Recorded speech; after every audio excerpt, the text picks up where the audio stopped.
created by the Buffalo Bill Center of the West in Cody, and was co-curated by Charles R. Preston and Karen McWhorter, who's here this evening. We can give Karen a round of applause. They did a great job pulling this amazing exhibit together.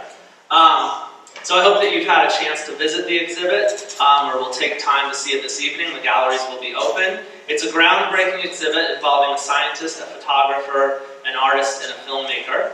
And we're fortunate enough to have Joe Riis here this evening.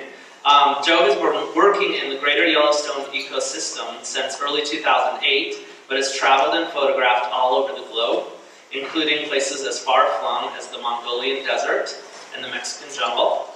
Joe is well known in the science and wildlife communities for his pioneering and award-winning photographs of animal migrations.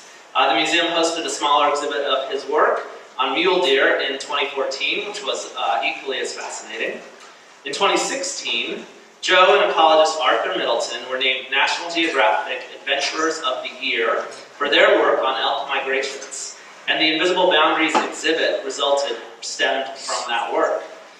Joe is a frequent contributor to and fellow of the National Geographic, and a photography fellow at the Wyoming Migration Initiative. We have two great books in the museum shop featuring Joe's work, the newly released Yellowstone Migrations, and the amazing catalog for Invisible Boundaries. So I encourage you to check those out. We're going to see how our timing goes. There may be time for a couple questions after the presentation, or we may just release you, and Joe's going to stick around after the presentation, and there'll be plenty of time to talk to him in Johnston Hall after the presentation is over. After the talk, there's going to be great stuff happening in Johnston Hall, so stick around. We're going to have music from DJ Mr. Whipple, migration mapping with National Parks Conservation Association, wildlife sketching and a scavenger hunt with the Nature Conservancy Wyoming, cookie decorating, if you like that, with the Jackson Hole Conservation Alliance. So please join us afterwards, hang around, have a drink, and have some food. Palette will be selling food and drinks out there, so it should be a really fun evening. Now, without any further ado, please join me in welcoming Joe Riis.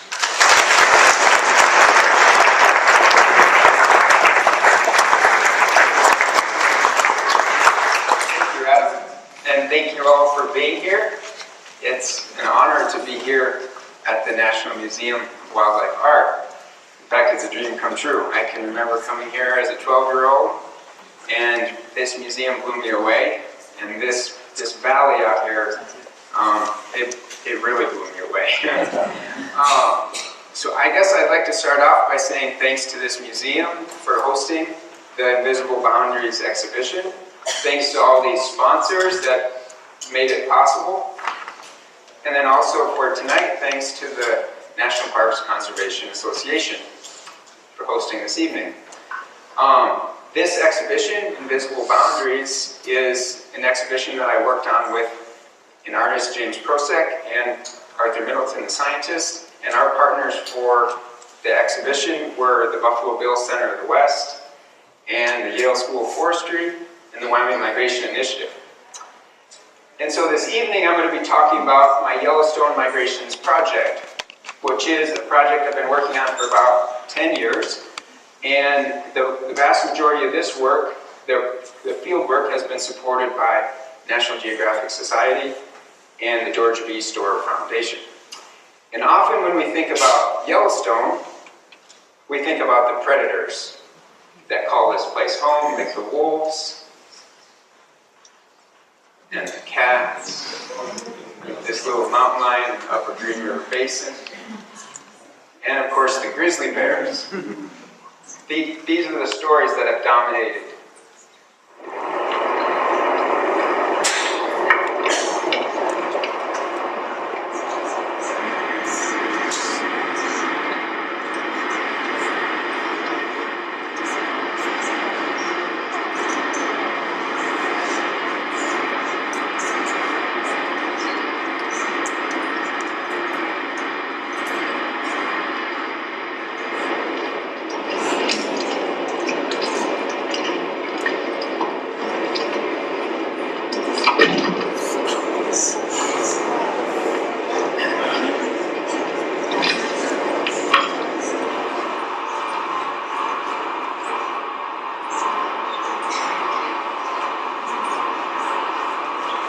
So we think about the predators, but we don't often think about the animals that sustain them, like these elk.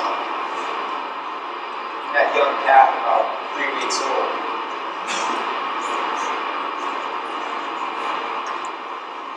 And it's these hoofed animals that I've spent the past decade photographing.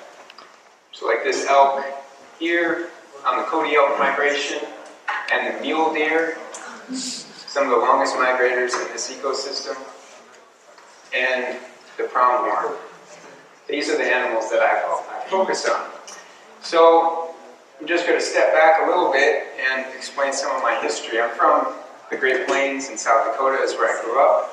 And my interest in migration started with the waterfowl migrations. Like these snow geese here, I always wondered where they were coming from and where they were going. And it wasn't until I was at the University of Wyoming as a wildlife biology student that I saw this map. And I was in the classroom, in the library and stuff, hanging out, and I saw this map. I was like, wow, that's incredible.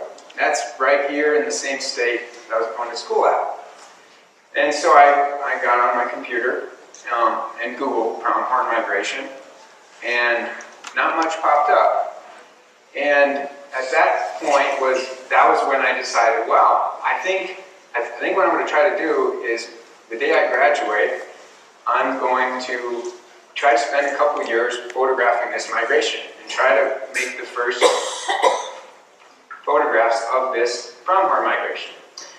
And so that's what I set out to do. And this is a map that was made by the researcher Hall Sawyer, who's the first to study the pronghorn migration. So I set out to try to put together a group of pictures that really told the story of this migration. And so I didn't want to show one pronghorn, I wanted to show migration. And this picture right here I actually made the first time I ever drove up the Grovant Road, which was May of 2008. And actually to this day, I've never seen pronghorn in this spot every time I've driven up this. And so I wanted to show pronghorn in places where they can't see far and they can't run fast, places where it shows they are migrating. Like here, they're swimming one of the major rivers as they head up here into the park. They do not want to be there. They're there because they have to be there in order to get here to the park so they can eat and reproduce.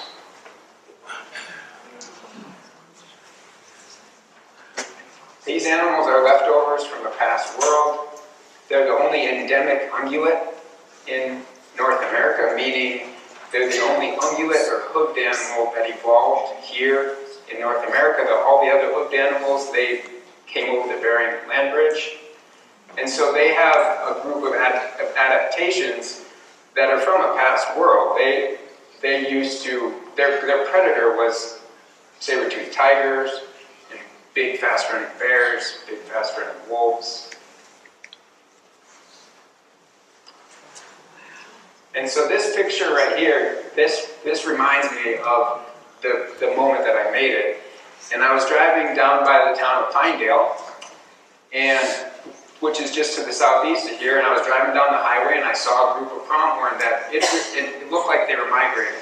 There was about 25 does and a couple bucks, and they were all heading south after a snowstorm. And they were on the side of the road, and then there was a hill out in front of them, and I thought, wow, this is going to be perfect. I can drive down the highway and stop, and I can get on the other side of the hill, and then I think they're going to come right over the top of it, and I can get a picture just like this, them all together. This front of the snow is actually the top of that hill, and I took that picture, and the moment after this frame was made, they looked at me and they turned around and they ran full speed back where they came from. And the reality was, at that moment, I realized, wow, I'm a problem. This is not good, because I'm having an impact on this migration. This is not what I want to do. And so that's when I started to think about using camera traps. And that's the process of using cameras that are motion activated.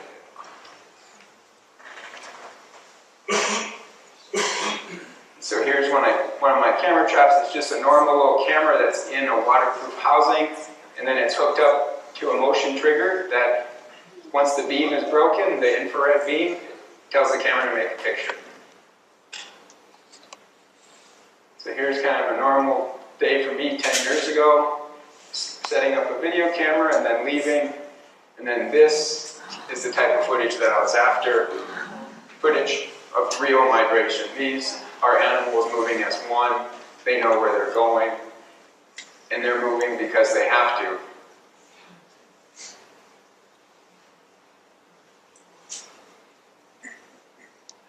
It's just incredible that these migrations are still happening here in 2018. And so these were the type of pictures that I was really after, were the wide angle, up close pictures with groups of animals. So to give people a view into these migrations, almost like you're with them migrating, almost like you're sitting right next to the trail. You know,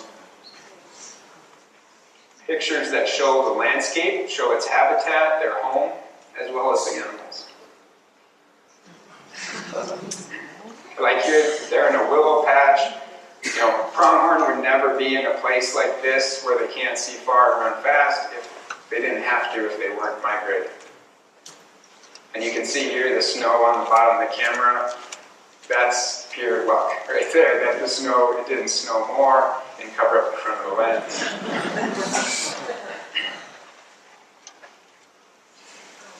So pronghorn like to go under fences. They don't often jump. Or at least that's the story that a lot of people have told me, that pronghorn don't jump. And sometimes they jump.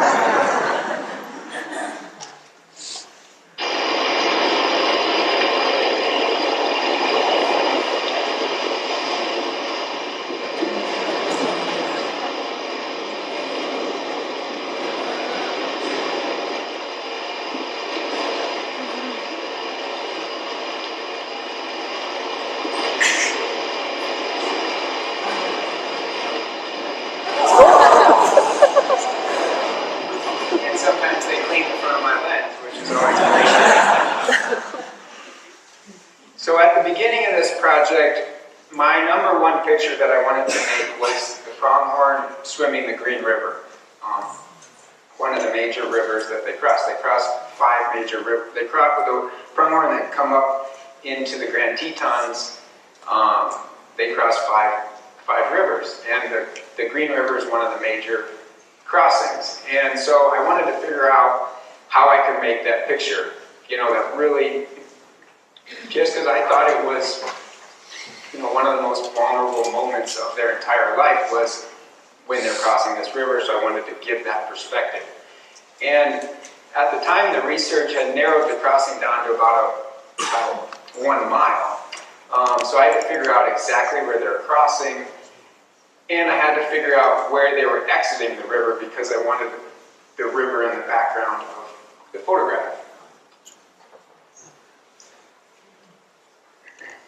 And I have to figure out where they're going within a couple feet. So most of the camera trap pictures, those animals are within 2 to 5 feet in front of the camera. And Wyoming is a wide open landscape. It's hard to predict exactly where an animal is going to walk. So as you can imagine, here I started to see where some spots where most of them were exiting the river.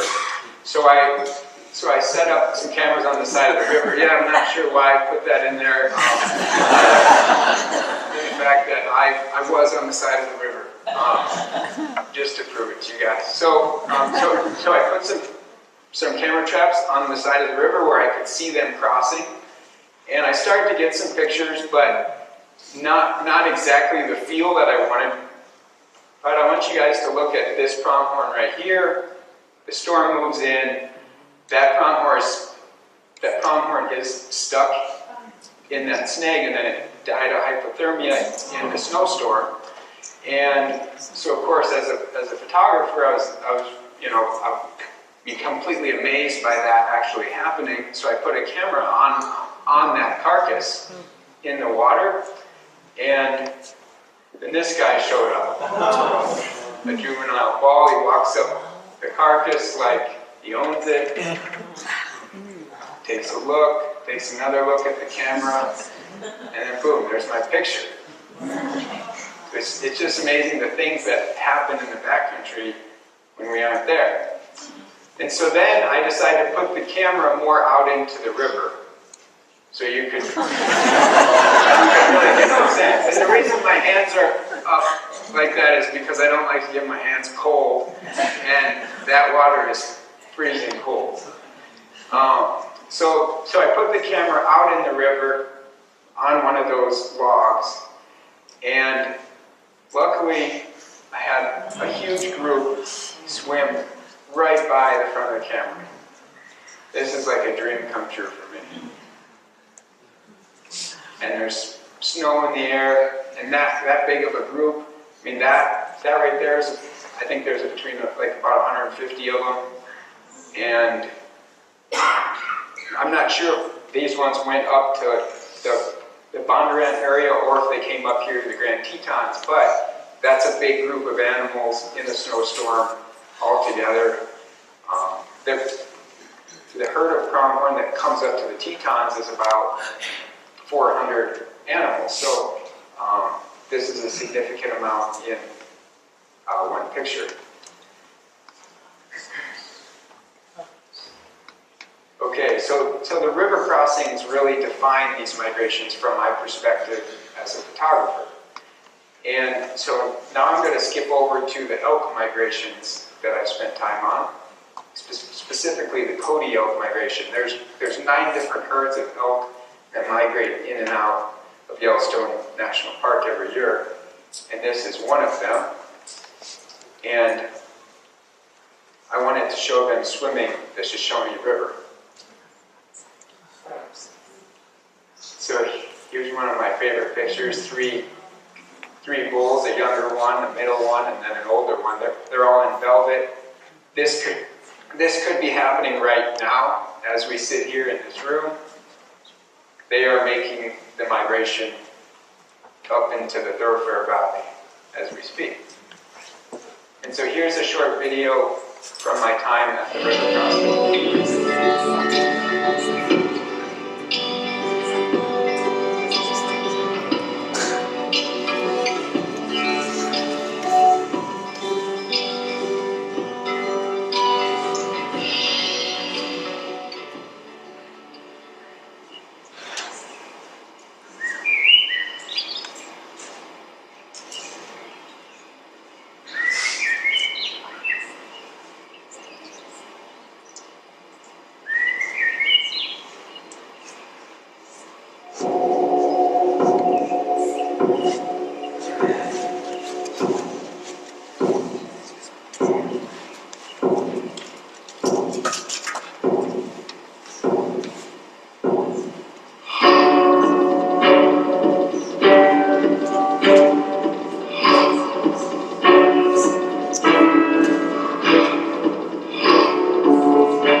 not an easy river to cross, but they are crossing it because they have to. They are on their way to the thoroughfare to give birth and to spend the summer.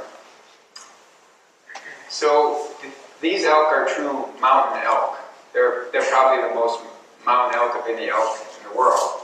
They go over two 12,000-foot mountain passes. This picture right here is one of my favorites just because of the look on the middle one's face and the sun and its shadow. These are the type of pictures that I'm after. So for my work, I'm after single frames that really get at the soul of migration. I'm not at trying to take a whole bunch of pictures. I'm trying to make one or two frames that really get at the essence of migration. This is not that, but I think it's a nice frame.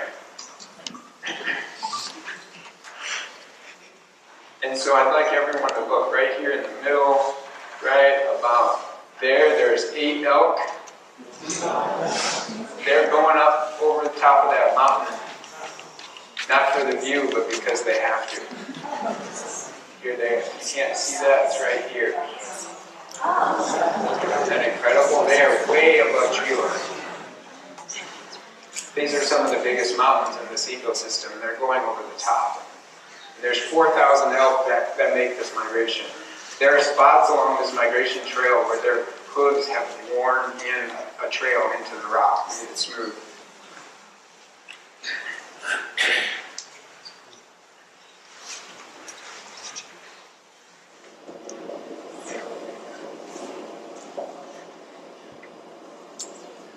This is at the summit.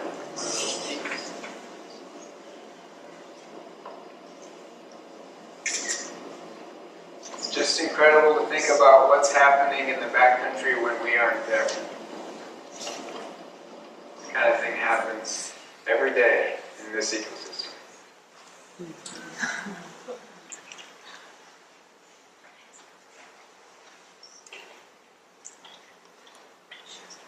These elk are experts at turning grass into meat. They're the primary source of meat in this ecosystem. They're what feed the bears and wolves and people. So this is the Thoroughfare Plateau. Grand Tetons are right here. This is kind of I guess from my perspective, kind of the source of the ecosystem. It's the center, it's the headwaters, and it's also the most remote place in the lower 48, farthest from any road. It's an incredible wilderness that needs us to pay attention to. These elk are the veins and arteries of this ecosystem, pulsing in from the exterior into the inner core of Yellowstone. See the veins on her forehead just pumping blood as she makes her migration. Hanging the tongue out too, which is always good for a photographer. And so for this work, I did a lot of horse packing and mule work, which for me was a completely new thing. For the pronghorn and the deer migration work that I've done, most of that is backpacking and living out of my truck. And so for this work into the deep backcountry and to haul all of my gear and all of my food and a couple beers, it takes some mules. And so it was kind of a whole new thing I had to learn. This is a photograph from my friend Shay Moore, who's from here in Jackson. And so he came on some of the expeditions and helped. So here's us hauling our stuff. This is Arthur Middleton in the middle, who's the elk researcher that I worked with. And then the guy in the front is Wes Livingston. He's an outfitter in Cody. And so we depended on the expertise of the outfitting community in Cody for a lot of this work, just to navigate and for them to just essentially keep us alive for long periods of time in the backcountry.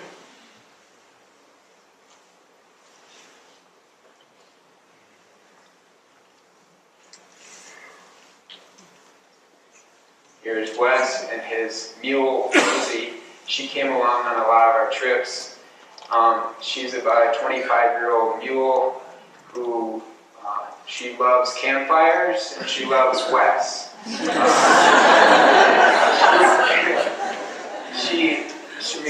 She did all kinds of things, but one thing that she always did is after we started a fire, she would get so close that she would singe her chest.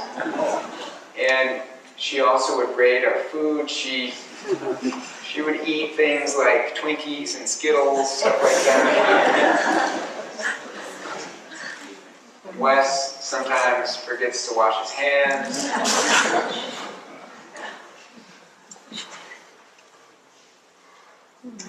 So this is one of our base camps in the backcountry. And here's a picture that, this is from late July. As you can see the wildflowers and also the snow, which proves the fact that it can snow at any day of the year. This frame made it into the National Geographic magazine in the 2016 May issue that was dedicated to Yellowstone and the 100-year anniversary of the National Park Service. And so this elk project started when Arthur on the right and I received a grant from the Prince of Monaco.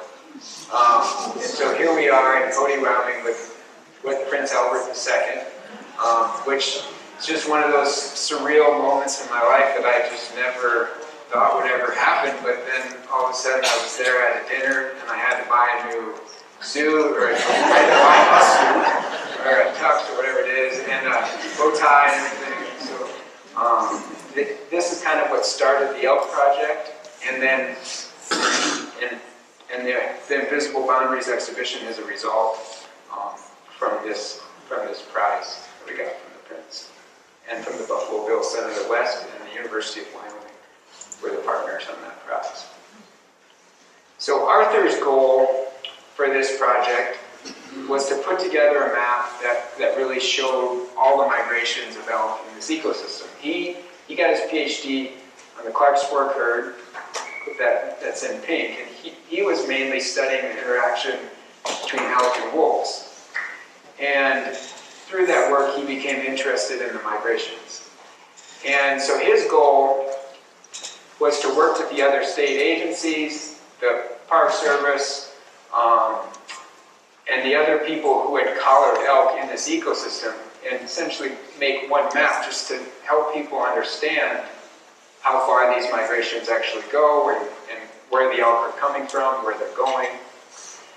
And so the Cody elk herd, that's the herd that he collared, and that's also the herd that I photographed, just because those were the elk that were going over the tallest mountains and had the most drama that I thought in the migration. So as a photographer, drama is always a good thing.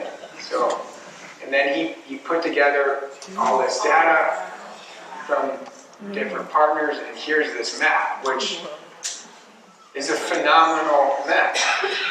Absolutely incredible, because it challenges our idea of the national park.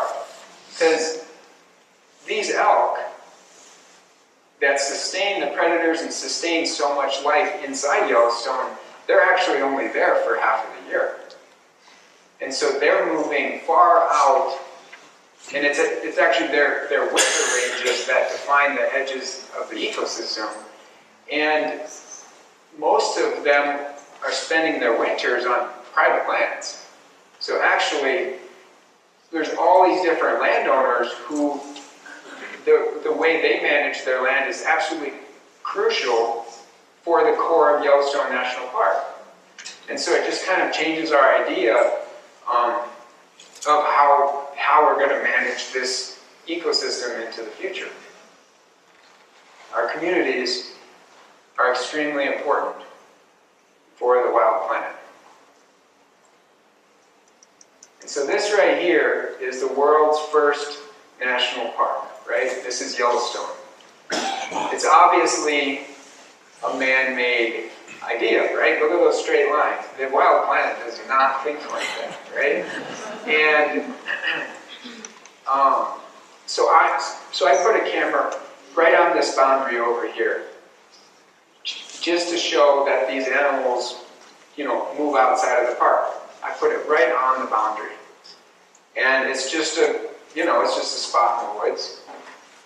And over the course of 2 days, at that spot, right before a storm and after a storm, those 4 species move through, which is just incredible amount of animals that are here in this ecosystem, but then also moving outside of the park. So they're moving onto Forest Service ground. Some of them will continue to move onto private lands. This animal here on the left is a mule deer. And we're learning now that these are actually some of the longest migrators in this ecosystem. In fact, there was just a mule deer that was collared last year that migrated 255 miles one way from southern Wyoming up through around here and is now in Idaho. And their migrations are usually triggered by snowfall. They're migrating because they have to, so they can eat and reproduce. And so this is the red desert to Hoback migration, which is about 4,000 mule deer that spend their summer up in the Hoback, which is just south of Jackson. They're right here. It's where they spend their summer. And then they migrate down to southern Wyoming. And they cross a couple highways, which are dangerous spots for them and also dangerous spots for us as people.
So this is one of the solutions that we can do as people is build underpasses for deer.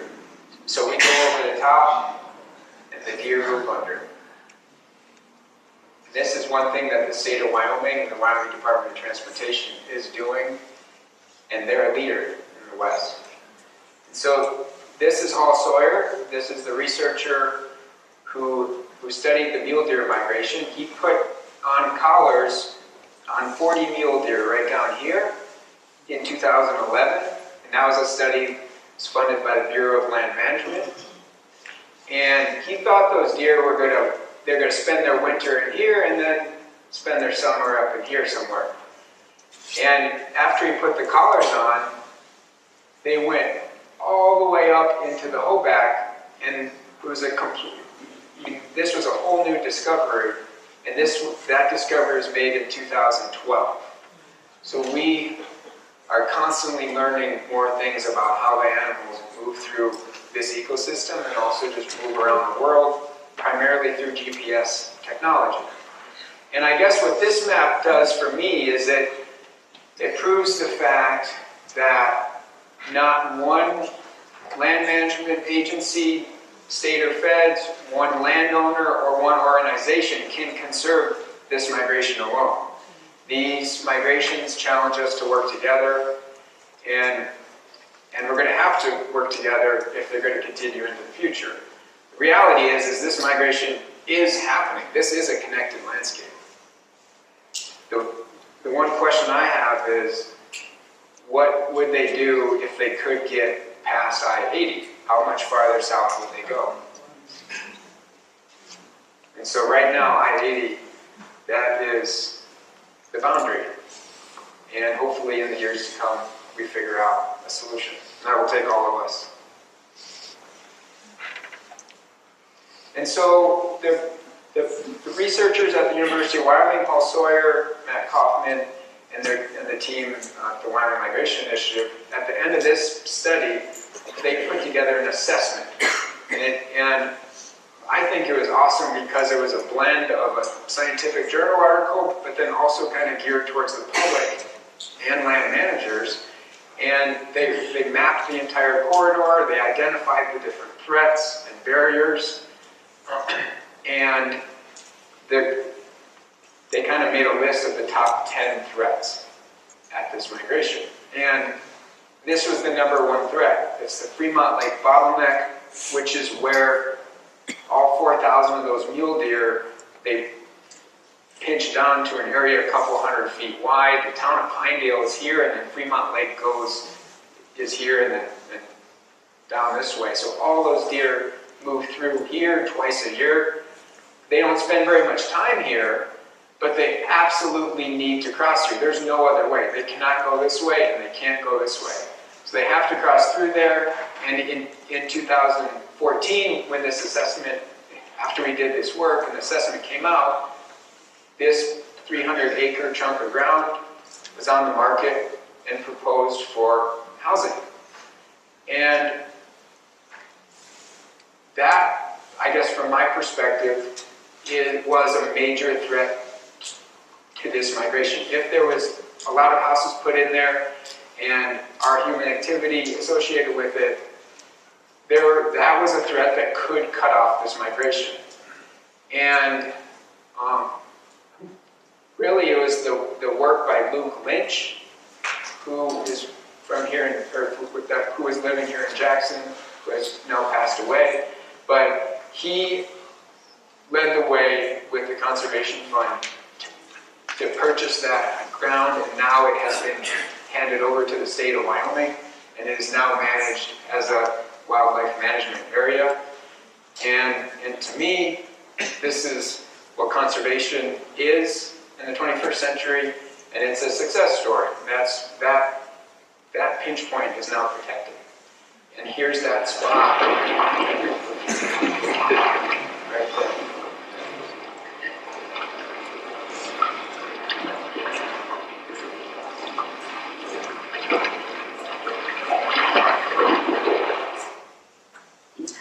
So if you can imagine a house right where that sun is, that could have happened, and it won't, and that's a good thing. There are just some places along these migration corridors, there's some chunks of ground that are just too important for us to develop, and this would have been one of them.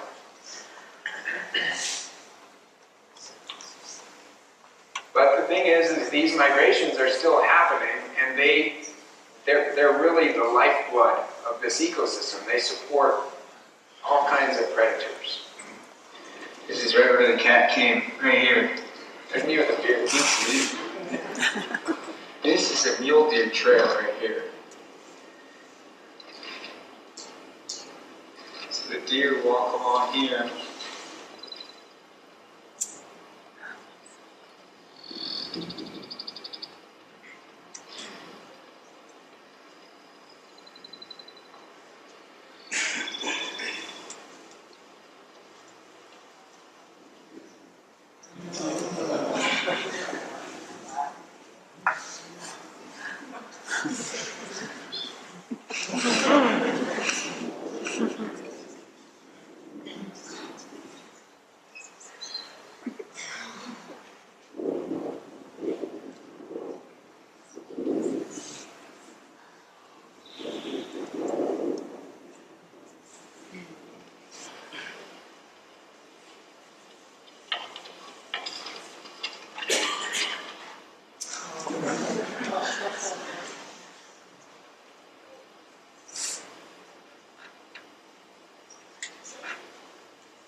This is an unprotected landscape that is still connected.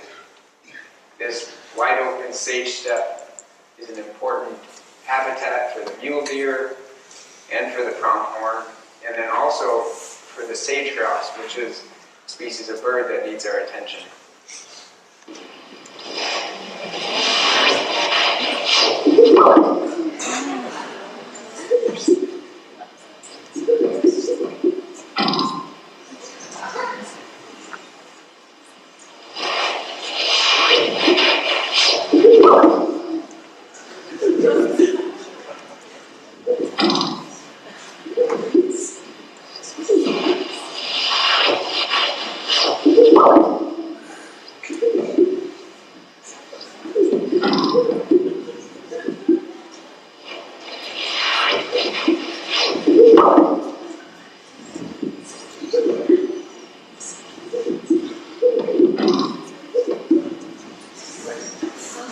Pretty cool, huh?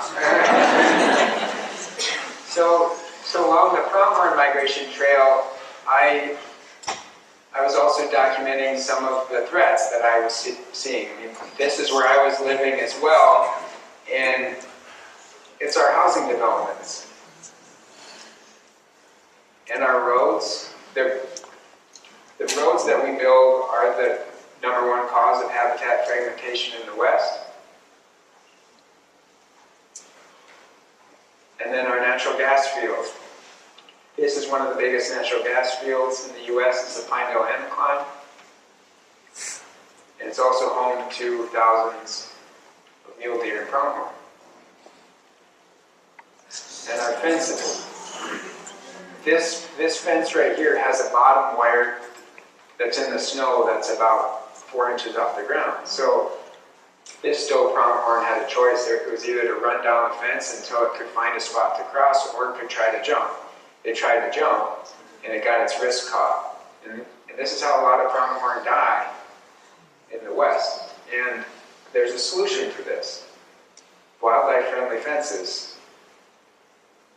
So fences where they can slide under, that has a bottom wire at least 16 inches above the ground, smooth, and it also keeps the cattle in.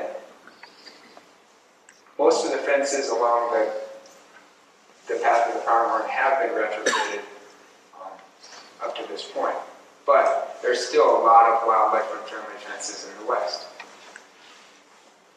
So this spot right here is a famous spot called Trapper's Point, and it's a bottleneck where 2 rivers come together. So over the years, there's been thousands of animals that have crossed through this area.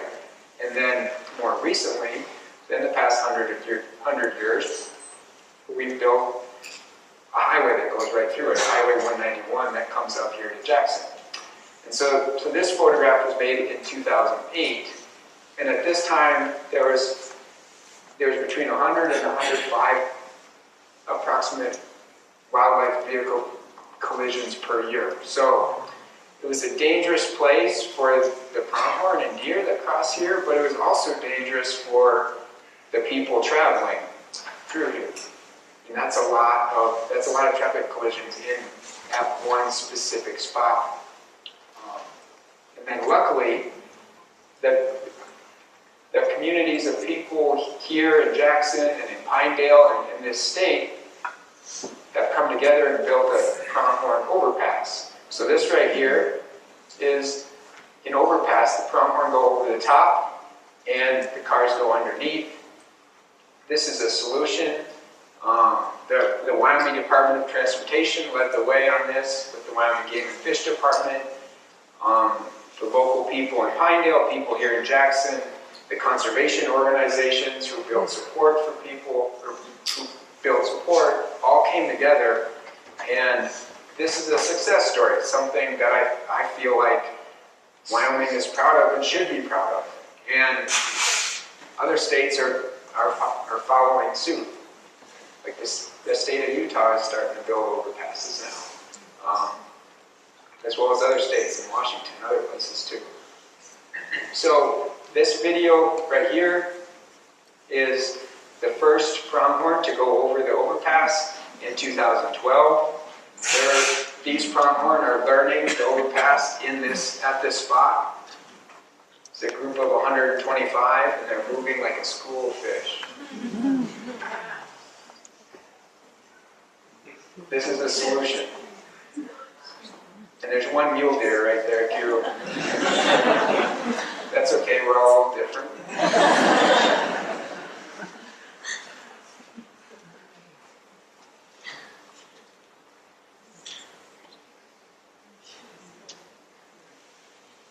This is designing our landscape. That's what we need to do into the future. So I'm going to talk about a couple of my favorite pictures from this 10 years of work on the Yellowstone migration. So first, the picture that's on the cover of my book that was just released this past fall. I thought I'd put in a couple pictures, the couple frames prior to that picture, just to kind of show you that not all camera trap photos are great, but every once in a while, everything comes together. Magic is that. So that pronghorn looks at the camera, and for some reason, I'm not quite sure why, she decides to take a step forward into the perfect spot that then casts the shadow onto the rock. And, you know, this is, for me, this is a gift, right? And this is something I could have never imagined at the beginning of this work. For some reason, I composed the picture with that rock in it. I don't quite know why to this day, but it's just incredible the look on her face. That is what migration looks like, and then the pronghorn in the background, in the river and the passing storm. This right here is worth all of my time on pronghorn migration. It's one frame. And then on to the elk project, I had to figure out how to make a picture that equaled that map. And essentially in one frame it could show people what the core and soul of elk migration is. And at the beginning I thought, you know, maybe it's the elk that are going over the high mountain passes like this cow elk here. But, you know, this frame doesn't equal that. And then I thought, you know, it might be a big bull. I mean, this is a nice frame, but it doesn't really have that soul that I was after. And it was later, it was kind of in the middle of the project, that I realized, well, it's all about the calves. And they are what captures the essence of migration. And then it was this frame here that really was the frame that when I saw it in the back of the camera, I was like, wow, this is what it's all about. This is the frame I've been waiting for. This was the second summer that I had a camera trap at this spot, and I checked this camera a lot. I think I probably rode like 400 miles horseback checking this camera over the course of 2 years. And this frame is definitely worth it. That calf elk right there is 3 to 4 weeks old. There's some calves back here that are following. That calf is following its mother. It's learning the migration for the first time in this frame. Mouth is open. It just got done climbing. It just got done going over this mountain and then swimming the river. It's heading up to a pass at 11,000 feet and then dropping into the thoroughfare. And it's doing that in a day and a half. That's just, I mean, that to me is truly what a wild animal does. It's completely wild. And so these two frames right here are, they're worth my past 10 years on migrations. And so with that, I'd like to say thank you, and thank you for being here.